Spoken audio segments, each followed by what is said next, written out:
Okay, this is the course that we are trying to do, which will empower the rural doctors to perform urology procedures equipped with the laptop cystoscope that we have devised and trained with the online proctorship. I know right from the beginning we are having issues with the internet connectivity, but whatever it allows, it should be. I mean, the good thing is that it'll keep improving over time. So, why are we interested in doing this as part of the International Federation of Rural Surgeons? This is because we have done quite a lot of surveys during the last 2, 3 decades and found that about 5% of all patients who present any OPD in rural areas will have urology problems. And interestingly, half of them could be actually managed in the rural area with the simple methods. These are easy to learn. And earlier, the investment for doing a cystoscopy was quite significant because you need the entire set of instruments, including the telescope, the cystoscope, the camera, the monitor, and so on, which are very expensive and not worthwhile for a rural surgeon. But now with the laptop cystoscope, which probably Keshav will show a little later, it is possible to do all this with a very low investment. And these are very simple things to learn also. And anyone with a fairly good enough internet can learn to do all these procedures. So all the requirement is that you need to be practicing in a rural area and should have adequate internet connectivity. And the only investment is, as we said earlier, which it's a laptop cystoscope, which should cost less than $1,000. And you don't need separate power supply, separate camera, everything. All you need to do is just connect it to the laptop computer, and you can have the pictures on it. And these courses, what we are having, all these 10 lessons, would be available in the IFRS website and One Dot Surgery website.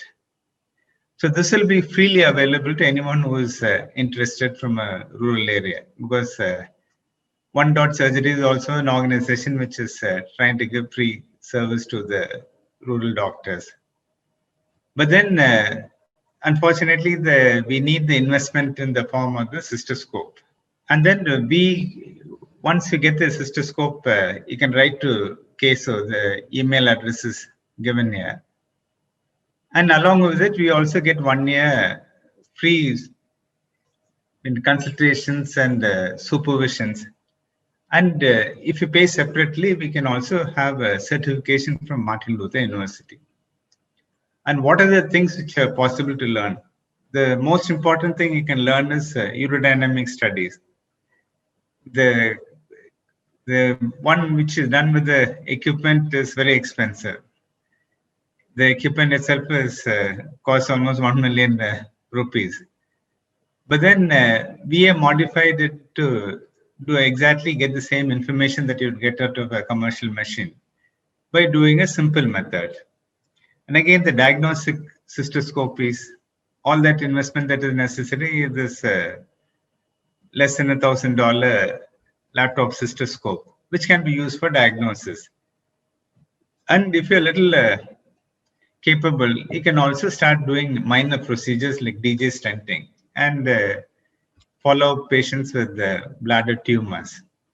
And how we'll do it is we'll do it through the Zoom platform. We have found that if you have two connections, one with a computer, one with a cell phone, and share the screen of the cell phone, we can also actually watch what you're doing in the screen, and maybe later Case will be able to show a video of how this is being done. One DJ stenting that we did in Northeast through Zoom supervision. And for those who are interested in certification, we do have the certification from the Association of Rural Surgeons of India and the International Federation of Rural Surgeons, which is accredited to the Martin Luther Christian University in India. So Dr. Seli, you think you'll be able to learn the urodynamics here, attended the lecture on urodynamics? We have done it in Lungle. You have taught us in Lungle. We have done it together. I think, now we need to start from the beginning. So we didn't hear what you were saying. Okay. Uh, so I asked, do you think you'll be able to now perform urodynamic studies or bladder pressure studies? I can do it. I can So, do it. We have done it oh, together before. okay. So Uh, what are the things that you will measure? If you're doing bladder pressure studies, what is the most important thing that you need to measure? uh, when you use the NG tube, maybe 5 and 8 sizes into the urethra, into the bladder. Okay, just 1 Then minute. you will measure one intra cystic pressure and abdominal pressure. Okay. Can you hear me? Yeah, now I can hear. I think I need Uh-huh. the. You will measure the intracystic pressure, Okay, the good. intra-abdominal pressure that passes through the rectum. We cannot monitor that one. Yeah. So how do you manage to, like the computer? I mean, there is a, in the commercial machines, there is a monitor or transducer in the rectum which measures the abdominal pressure, and from the total pressure which is measured from the bladder, it'll subtract it. But looking at the patient, how do you know that which is abdominal pressure, which is bladder pressure? Uh, I think you've given us that when it is above 90, between 60, above 90 millimeter of water, No, it's no, abnormal. that is the detrusor pressure you need to measure. But if the patient is straining the abdomen or contracting the abdomen, the pressure can go up to 110, 120. Mm. But the detrusor pressure may be only 60. How will you differentiate it? How do I differentiate it from? Like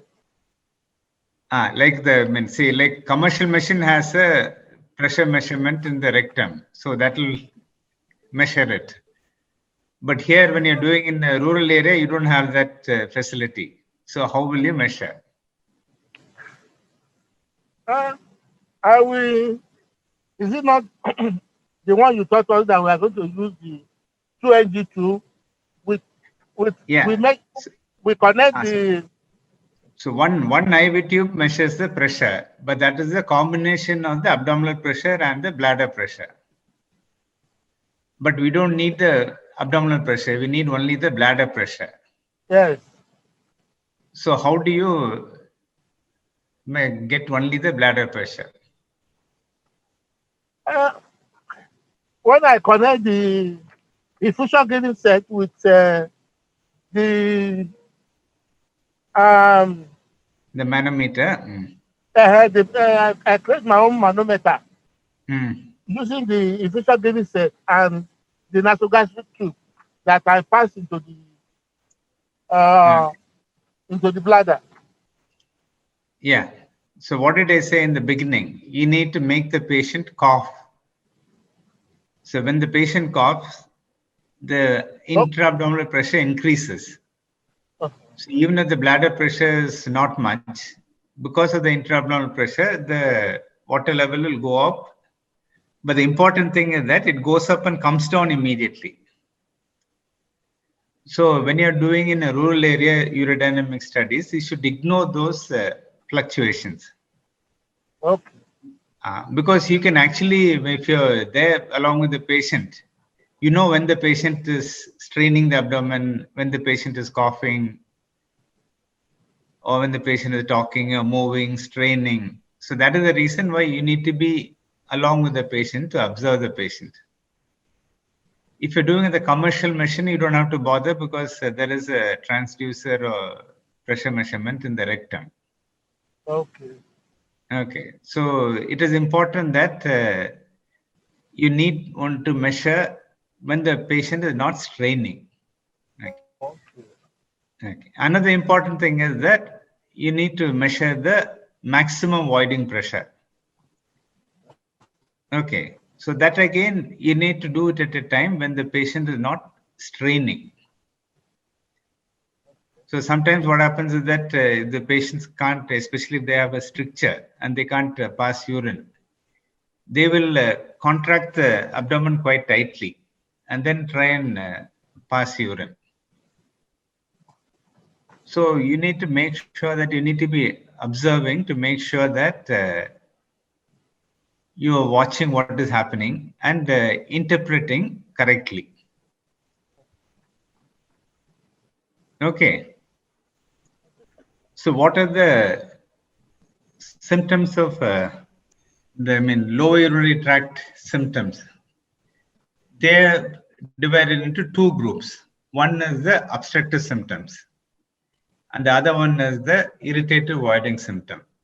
The obstructive symptoms are what you call hesitancy, poor stream, intermittency, incomplete voiding, and finally it may go into painful retention.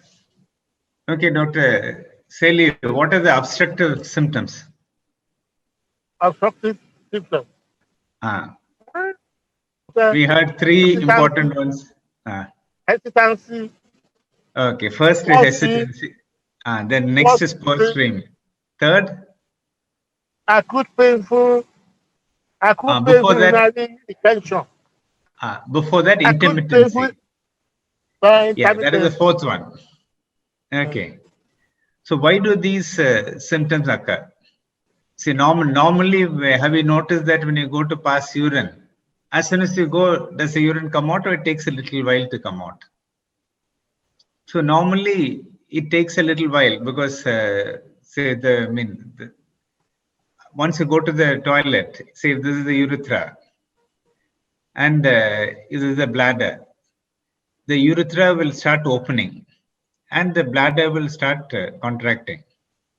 And only when the detrusor muscle is able to generate 60 centimeters of water pressure, then the urine will start flowing. So it takes a little while, not even though it is not much, it takes a little bit of time for the urine to come out. If there is obstruction, then the pressure which is generated by the detrusor contraction has to be higher than normal. So that is why hesitancy happens. So hesitancy means that it takes a little longer than normal to start passing urine. And this hesitancy, the duration will keep increasing over time. Have you understood, Dr. Celia? Yes, I understand. Okay. And then what happens is that, so initially, what happens is that the bladder can generate enough pressure so that the urine flow will not be affected much. So first they will notice only the hesitancy. It takes a little longer to start initiating the micturition or passing urine. But then after some time, the stream also becomes poor because like, say pipe, if the pipe is smaller, then you need to higher pressure to pump water through it. And if you're not able to generate too much pressure, then the stream also becomes small. Then what is the third symptom that we are talking about? So first is hesitancy, second is poor stream, and what is the third one? Intermittency. Intermittency, yeah. Okay, so intermittency is that what happens is that when the obstruction is little more, then what happens is that the detrusor muscle doesn't have enough power to sustain contractions. So, do you have a lot of trains in Nigeria? Yeah. Okay, then say imagine you're carrying a suitcase in a platform, long railway platform. So what happens is that the suitcase is light. You'll continuously walk and go from one end of the train to the other without any problem. But if the suitcase is heavy, what happens? You'll carry it for some distance, then stop, keep it down, change from one hand to the other hand, then start walking. Yeah. So like that, if there is a more obstruction, if the bladder pressure, muscles are not able to sustain contractions, In between, they'll relax and for a while. So if you look at the stream, it'll be like this, then go up, then go down, go up, go down like that. So that is called intermittency. So we have seen three symptoms. One is hesitancy. That's how it starts. It takes a little longer for urine to start coming. Then poor stream. Then intermittency. And finally, they won't be able to pass urine, so which is called retention. So this also generally what happens, why the retention comes is, say for muscle to contract, you need to have a optimal stretch. But if the muscle is stretched too much, then it's difficult for the muscle to pull together because muscle fibers are arranged like this. So when they're in optimal this thing, they can use a lot of force and come together. But if you pull them too much, then the force needed to bring them together is too much. But then already there are a lot of obstruction. If the bladder muscle stretches too much, then it will not be able to contract. That is the reason they go into retention. Dr. Elijah, are you able to hear us? Okay, good. So can you type in the 4 symptoms that we are discussing about? So first is, okay, very good. Second one. Okay, second one actually, this is the third one. The second one is poor stream. Third is intermittency, and finally retention. Okay, good. So we saw that these are the various stages of obstruction. So, and what are the causes of obstructions? Most commonly it is the enlargement due to prostate.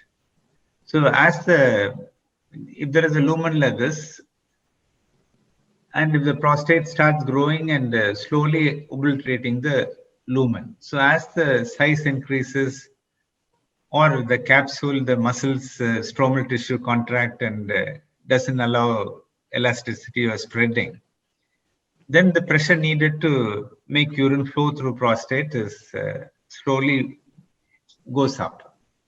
So normally if you do a urodynamic study, it is about 60 centimeters of water. So when it goes about 90 centimeters of water, then there is a very good chance that they may go into retention. So you should warn them that it's either they should have a surgical treatment as soon as possible, or at least stop postponing menstruation. Because the most common cause of retention is that people who have symptoms or symptomatic, they try and for various reasons postpone passing urine. And then when they want to pass urine, they won't be able to pass urine. So these are the obstructive symptoms. Then these are the irritative voiding symptoms. So normally when you go to sleep, you don't get up to pass urine. Only the next morning you wake up. This is because of various reasons, because antidiuretic hormone is produced, less urine is produced, and you're sleeping and so on. But if there is anything which irritates the bladder, or if there is any problem, then the first irritative symptom which appears is nocturia. People will notice that they need to get up in the night to keep passing urine. And then later it'll translate into increased frequency. And then people can have dysuria or burning while passing urine. And finally, urgency. Urgency is when they have a desire to pass urine, they need to immediately go and pass urine. Dr. Sali, why do you think that these irritative symptoms appear? Maybe Dr. Elijah can start typing it in. Obstructive symptoms because of block. So why are the irritative symptoms? Yes, Dr. Celia? Okay. If there's infection in the retained urine, because the bacteria multiply in the Okay, very retained good. urine, and it causes irritation of the. Okay, how often do they multiply? I think it's Or doubling time? the factor of If there is 2 10 bacteria, 10 to how power many 4. minutes? How long? 10 to power 4. Okay, I it's can't. about 20 minutes. Uh-huh. If there are 2 bacteria, in 20 minutes later, there will be 4 bacteria. Another 20 minutes later, 8.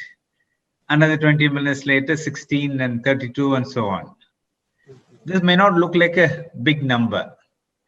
But then generally what happens is that when the bladder is not absolutely sterile, it'll always have some bacteria. And every 20 minutes, these bacteria keep multiplying. But then the good thing is that when people pass urine, most of the bacteria will come out. So we start with another insignificant amount and then which keeps multiplying. Only when the level reaches about 1 lakh or 100,000 bacteria per ml, then it causes infection or symptoms. So when are they more prone to having this? If they are not able to empty completely. So if there is post-void residue. So normally after passing urine, we should have only about 30 ml of urine in the bladder. But if we have more than 30 ml, then you start with a higher level. So each cycle, say first time, if we have only 100 bacteria, next cycle you might have 200 or 300, then 1000, 3000. So it might soon reach a level where you have more than 100,000. So that is one reason, that's one of the significant reasons for increase in frequency. What are the other causes? Okay, Dr. Elijah said the overstimulation of the detrusor muscle. So once, say if you keep exercising, so if you just have a lot of muscles, if you overdo the exercise, what happens? The muscle will keep twitching. So if you sort of feed the muscle too much nutrition or overstimulate them, they become more irritable and hypertrophic. So this can be another reason for increased frequency. And again, once the muscle starts becoming big, it causes a little bit of damage to the urothelium, which is inside the bladder. So there are minor breaks and then infection or inflammation in these urothelium, which makes them appear a little thicker. So once they become thicker, they break more. And the lot of inflammatory cells will be there. So this inflammation is also one of the contributors for increased frequency. So the infection, inflammation, both of them cause increased frequency, which initially manifests at night, which is called nocturia, and then it also manifests in the daytime. Then why does urgency come? Is it part of the irritative? Yeah, it is one of the irritative symptoms. Yeah. So again, urgencies are again because see there is almost 1/3 of the spinal cord nerves go to control the bladder, and it's a very delicate balance. So anything which upsets it, like thickening of the bladder because of hypertrophy, because of inflammation, because of infection, all these causes disturbance of the neurovesical system. So what happens is that the sensory impulses are also multiplied, especially if there is a inflammation of the bladder. So then once they have a desire to pass urine, they would like to immediately pass, they can't hold anymore. So another thing which we said when you're discussing about urodynamic studies is that the muscles in the bladder are arranged in such a way that when the volume increases, there is no corresponding increase in the pressure. See, if there is a balloon, so once the volume increases, the pressure inside the balloon increases. But in bladder, it's not like that. If you do a urodynamic study, from 150 ml to about 350 or 400 ml. There is hardly any increase in pressure. This is because of the wonderful way in which God has made the bladder muscles expand without increasing the pressure. But if there is hypertrophy, inflammation, or thickening, then this arrangement is disturbed. So the increase in when the sizes or volume of the bladder will increase in resultant higher pressure, and this is what is interpreted as urgency. So the irritative symptoms are nocturia, increased frequency, and urgency. And these can be due to obstruction like BPH and all that. But then they can also be due to other causes. So if there is any urinary tract infection, if there is inflammation, if there is tuberculosis, if there is neurovesical dysfunction. All these things can cause irritative voiding symptoms. So we've seen obstructive symptoms, irritative symptoms. So what are the other symptoms that we have? Right. Acute urinary retention. Yeah. So that is again obstructive symptoms. Okay. Hematuria, blood in the urine is another important symptoms. So these probably we can discuss later. So we'll stop with the hematuria. So why does hematuria occur? Let us tell you what are the causes of blood in the urine. And Elijah can keep typing. When there is damage to the urothelium. Yeah. When So there- anything. if there is damage, So any damage to the urothelium. So because urothelium is filled with blood vessels superficially. So what are the things which can damage? it can also damage the blood vessel. Yeah. So what are the things which will damage the blood vessel? That the patient will bleed. The patient will have microscopic bleeding. Dr. Elijah says there is cystitis. So cystitis means there is inflammation or infection. Okay. And then if there are stones which irritates. Yes. But what is the most important cause of blood anyway? What are you worried about? Prostate. Prostate. Yeah, prostate is another thing. The prostate, especially if it starts growing, it has a lot of blood vessels superficially. So minor injuries can, especially if you try and force urine through it, it can bleed. But what is generally patients associate blood with? What is the most serious cause of blood in the urine? Cancer, maybe. Cancer. Okay. Yeah. So that is the most important things. Okay. Because patients would be worried that they have cancer. In fact, very often we tell them, don't worry, it may be due to a stone, it may be due to infection and so on. But they are also correct in being worried that it is cancer. But the good news about bladder cancer is that if you detect early, it is treatable. We had one of the senior sisters or nuns on Catholic hospital. She had bladder cancer, which filled almost 80% of the bladder. But fortunately, it was not invading the muscle. So we were able to remove the entire lesion slowly, little by little. And then up to 12 years, she had no problem because she was coming regularly for follow-up. So this is the most important symptom for which you need to do a minimum of cystoscopy. And that is the reason why the laptop cystoscope is so important, because it's a low-cost investment and it is possible to have a look inside the bladder fairly easily. Okay. Okay, so do you have the cystoscope with you? Yes, I do. Maybe you can just show them the scope, and meanwhile you can discuss how we'll proceed with these classes. So, Do you think these classes are useful? Very useful. Okay. Dr. Very, Elijah? very useful. Okay. So Kesa will show the scope. So this is the sister scope, how it looks. This is the scope end, and if you can see, it is powered.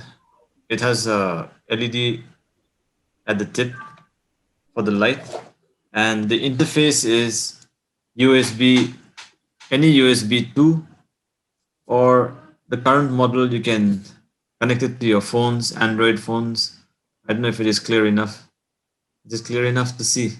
Yeah, you can see. Yeah. It's a C-type. Yeah, this is micro USB, and we also have a C-type Okay. adapter fitted.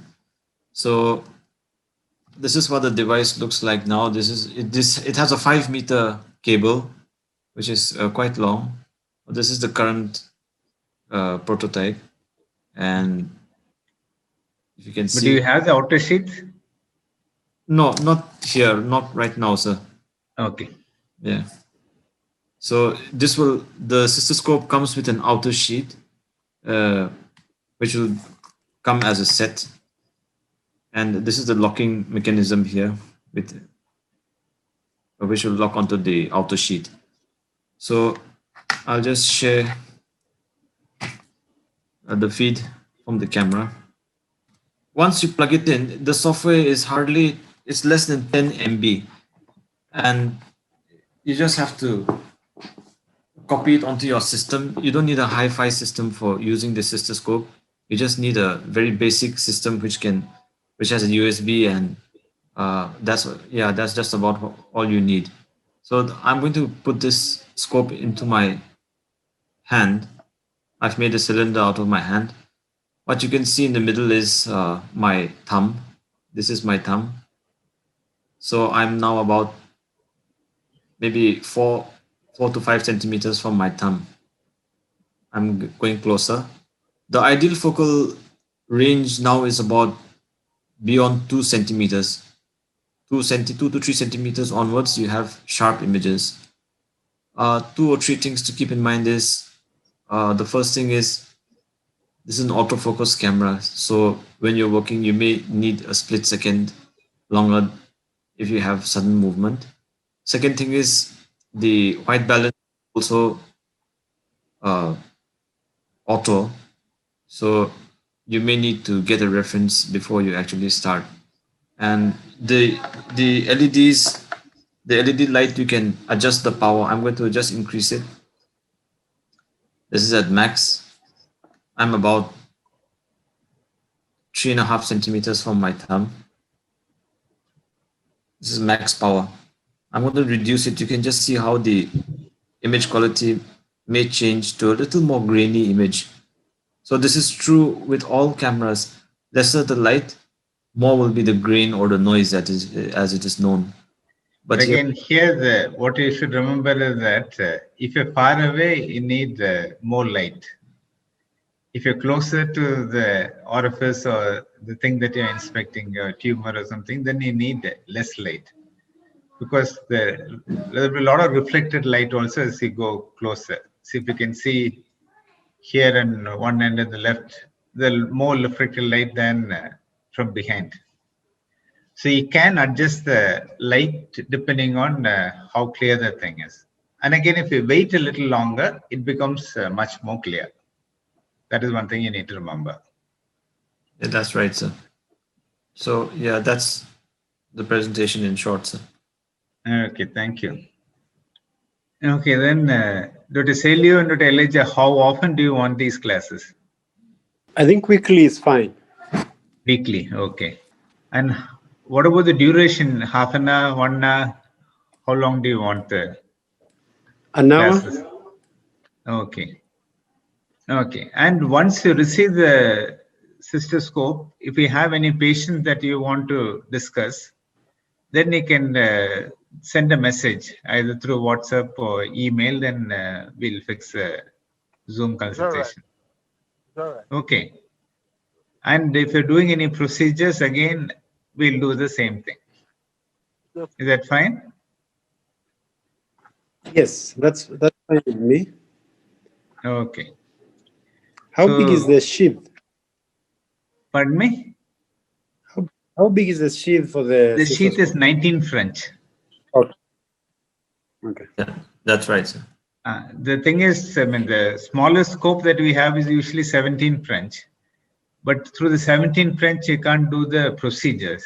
So we need to do at least DJ stenting and use the Bugbee electrode and the minor procedures we need to do. So the 19 French is the smallest scope that will allow that. Okay. So he'll send it with the sheath and the equipment that he showed. Is that right, Keshav? That's right, sir. Yes. Okay. And what about Grasper and Bugbee and all that? If they want to buy, can also.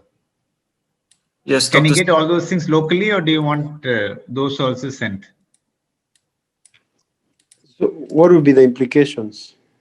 No, see, you'll need Grasper if you have to remove the stent or remove any foreign body or something like that. You'll need a Grasper.